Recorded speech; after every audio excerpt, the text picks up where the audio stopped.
එදා මහ මූසල දවසක්. එම්බාන්කරු විජේසේකර අවුරුදු 10ක පළපුරුදු මිනිස්සෙක් වුණත් එදා රෑ ඔහුට තනියමම මේ එම්බාන් කටයුත්ත කරන්නට සිදු වුණා. ඔහුගේ ගෝලයා හදිස්සියෙම රෝගාතුර වුණ බැවින් ඔහුගේ කටයුත්තද මේ විජේසේකර මහත්මයාට කරන්නට සිදු වුණා. මේ අතරතුර ඔහුට හදිස්සියෙම වගේ පාර අතරමඟදී ආගන්තුකයෙකු මුණ ගැහෙනවා. කොහෙද මේ රැයට? ආගන්තුක පුද්ගලයා කියා සිටියේ ඔහු තමන්ගේ ගෙදර යන වගයි. අද ටිකක් පරක් වුණා ගෙදර යන ගමන්.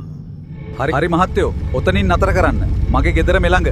විජේසේකරට හමු වුණු ඒ ආගන්තුක කෙනා හොඳට දැකපුරුදු පළපුරුද්දක් තිබුණද හවුරුන්ද යන වග ඔහුට වැටහුණේ නැවත.